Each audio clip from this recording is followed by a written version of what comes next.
video editing, MS Stories। एक वक्त का किस्सा है। एक गांव में दो दोस्त रहते थे। एक का नाम बिट्टू और दूसरे का नाम मीठा था। उन दोनों ने मिलकर अचार का कारोबार शुरू किया और मीठे की बीवी अचार तैयार करती थी और वो दोनों बाजार में बेचा करते थे। उन दोनों का कारोबार बहुत अच्छा चल रहा था। दूर दराज से लोग उनसे अचार की बोतलें खरीदने आते थे। आज भी वो दोनों आपस में मुनाफा बांट लेते हैं। फिर अगला दिन होता है, वो दोनों दुकान पर होते हैं तो दो ग्राहक आते हैं। बेटू जरा अपना स्पेशल वाला अचार तो देना, काफी दिनों से खत्म हो गया था। तो मेरी बेगम तो मुझे खाना भी नहीं दे रही थी, इसीलिए तो मैं अचार लेने आया हूँ ताकि मुझे खाना मिल सके। भाई साहब, आपको फिक्र करने की जरूरत नहीं है, आप घर बैठकर ही ऑर्डर कर दिया करो। मीठे भाई होम डिलीवरी भी करते हैं। वाह बेटू, ये तो बहुत अच्छी बात है, तुमने तो मेरा काम आसान कर दिया। मैं अब जरूर मंगवाया करूँगा तुमसे ऑर्डर पर। फिर वो ग्राहक अचार की बोतल लेकर चला जाता है तो मीठा कहता है,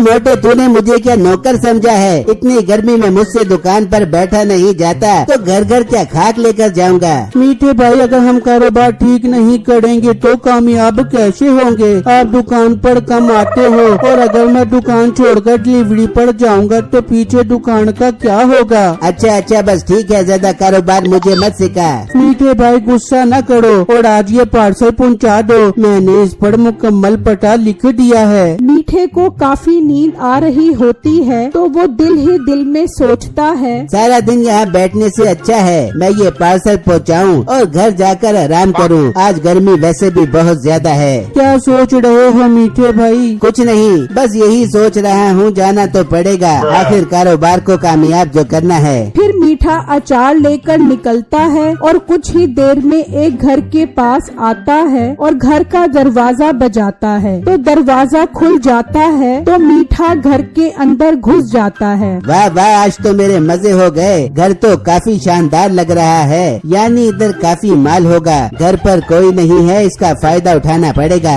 फिर मीठा तिजोरी से सारे पैसे निकाल लेता है और वहाँ से चला जाता है। फिर अगला दिन होता है तो गांव में लोग ये बात कर रहे होते हैं कि गांव में चोरी हो गई है, जबकि दूसरी तरफ मीठा मजे से लेटकर आगे के मंसूबे सोच रहा होता है। मीठे, तूने यहाँ तो चोरी कर ली, लेकिन आगे क्या सोचे? मुझे तो बहुत सारा पैसा चाहिए। ये अचार बड़ा बड़ा के तो मेरे नाजुक हाथ घुस गए हैं। मोटी नाक वाली औरत, अपने हाथों की इतनी फिक्र है तो मेरी तरह दिमाग लगा और अचार में आम के साथ पपीता भी शामिल कर, वो सस्ता पड़ता है, बचत ज्यादा होगी। मीठे, बात तो तू ठीक कर रहा है, पपीते के साथ तो मेरा काम और आसान हो जाएगा और बिट्टू छम्मो को तो कानो कान भी खबर मिल जाएगी। फिर अगले दिन नसीबो कैंची अचार में आम के साथ साथ पपीता भी शामिल कर देती है और लोग अचार लेकर जाते हैं। जैसे ही कुछ दिन गुजरते हैं, मीठे के गांव में फिर चोरियां बढ़ती ही रहती हैं। सारे गांव वाले परेशान होते हैं मगर किसी को कुछ नहीं पता चल रहा होता कि कौन चोर है। दूसरी तरफ मीठा बिट्टू को परेशान करता रहता है, ना ही दुकान पर वक्त से पहुंचता है और पैसे भी डबल मांगता है। बिट्टू उससे बहुत परेशान होता है और घर जाकर अपनी बीवी और माँ को सारी बातें बताता है। बिट्टू, आप परेशान न हो, अल्लाह ने चाहा तो सब ठीक हो जाएगा। बस आप अपने हिस्से की मेहनत जारी रखें, बाकी सब अल्लाह पर छोड़ दे। हाँ बेटा, तेरी बीवी ठीक बोल रही है, तुझे अपनी मेहनत में कोई कमी नहीं रखनी चाहिए, बाकी रिस्क देने वाली तो अल्लाह की जात है। हाँ माँ जी, आप लोग ठीक बोल रहे हो। इस तरह कुछ अरसा गुजर जाता है और बिट्टू का कारोबार दिन ब दिन खराब होने लगता है। बिट्टू बहुत परेशान होता है कि उसके कारोबार को किसकी नजर लग गई। तभी वहाँ एक ग्राहक गुस्से में आता है, बिट्टू भाई, ये तुमने अचार में कौन कौन सी चीजें मिला दी है? इसका बिल्कुल भी वो जायका नहीं रहा। इतनी सारी बोतलें लेकर गया था, अब लगता है सारी फेंकनी पड़ेंगी। भाई साहब मुझे माफ कर दो, मुझे नहीं पता था। आइंदा आपको शिकायत का मौका नहीं मिलेगा। नहीं भाई, तू अपना अचार अपने पास रख। आइंदा मैं तुमसे कोई अचार नहीं खरीदूंगा। फिर अगला दिन होता है तो कुछ लोग अचार की शिकायत लेकर आते हैं। बिट्टू, हमें लगता था तुम ईमानदार इंसान हो, खाली अचार बेचते हो, मगर तुम भी बेईमान लोगों की तरह अचार में मिक्सिंग करने लग गए हो। आइंदा हम तुमसे अचार नहीं लेंगे। फिर वो लोग वहाँ से चले जाते हैं और बिट्टू बहुत परेशान हो जाता है। जब मीठा दुकान पर आता है तो उससे इस सब की शिकायत करता है। मोटे, तू क्या कहना चाहता है? साफ साफ बोल। मीठे भाई, आप लोगों ने अचार में क्या मिलाना शुरू कर दिया है? कोई भी ग्राहक अब अचार खरीदने को तैयार नहीं है। आप कारोबार को क्यों खराब करने पर लगे हो? इस तरह तो हम सड़क पर आ जाएंगे। देख मोटे, ज्यादा बकबक करके मेरा दिमाग ना पका। मैंने अचार में कुछ नहीं मिलाया, तूने खुद ही कुछ मिलाया होगा। इल्जाम मुझ पर लगा रहा है। मैं जा रहा हूँ और आज पैसे भी लेकर जाऊँगा। मीठे भाई, अचार बिका ही नहीं तो मैं पैसे कहाँ से दूं? वो मेरा मसला नहीं है। अगर कारोबार नहीं कर सकता तो छोड़ दे, मैं अकेला ही संभाल लूँगा। बिट्टू ये सुनकर बहुत उदास हो जाता है और दिल में सोचता है,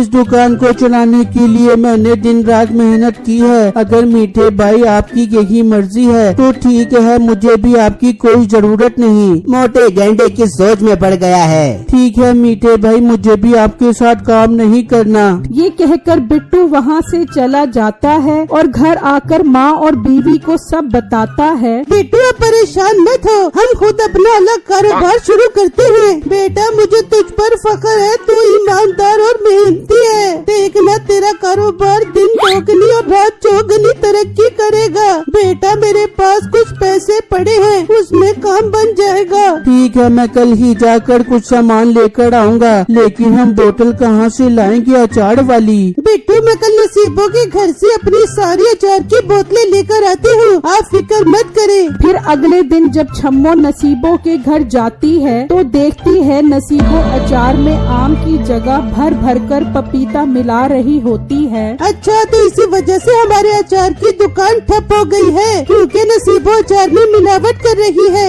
फिर छम्मो घर जाकर मेहनत से अचार बनाने लग जाती है और शाम तक सभी काम से फारिग हो जाती है। अगले दिन बिट्टू बाजार में अचार की रेडी लगा लेता है और जोर जोर से आवाजें लगाता है, आ जाओ, आके अचार ले जाओ। पहले अचार चखो, फिर उसके बाद उसे खरीदो। काफी देर कोशिश के बाद वहाँ आखिर कुछ ग्राहक आ ही जाते हैं। एक आदमी अचार चखकर देखता है तो बहुत खुश हो जाता है। वाह वाह, आज आया ना पुराने वाला जायका। मुझे 3 बोतलें दे दो, इससे पहले कि अचार खत्म हो जाए।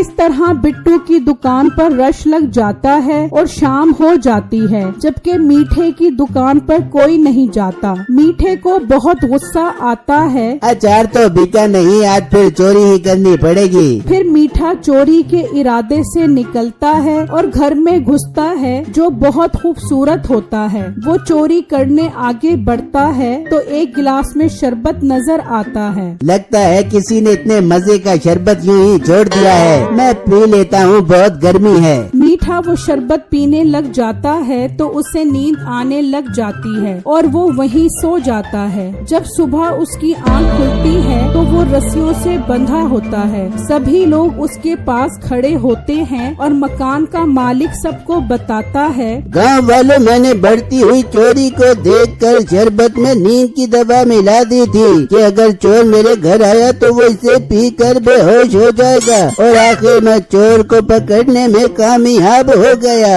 सब घर वाले उसका शुक्रिया अदा करते हैं कि चोर पकड़ लिया। फिर वो मीठे को जेल में बंद करवा देते हैं। बुराई का अंजाम तो आखिर बुरा ही होता है, जबकि बिट्टू की ईमानदारी की वजह से उसका काम और अच्छा चलने लगता है।